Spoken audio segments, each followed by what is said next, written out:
وای نمیتونم صبر کنم. اون دختر باید بیاد اینجا. آبجی مفتون اینجا چی کار میکنی؟ من نمیدونم. باید اون دختر رو بیاری. چرا باید اینجا بیارم؟ خب کجا میخوای ببریش؟ بیارش اینجا، با بابا بزرگت آشناش کن. منم میبینمش. چرا باید مهندس شرکت رو به تو نشون بدم؟ مهندس؟ من فکر کردم. چی فکر کردی؟ اوه.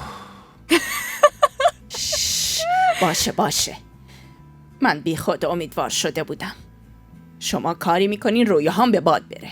باید آرزوهامو به گور ببرم. مفتون دیگه کیه؟ نباید عروسی شماها رو ببینم. دیگه دارن پیر میشن. مفتون چی شده؟ چی شده؟ بذارید بهتون بگم چه خبره. دارن پیر میشن.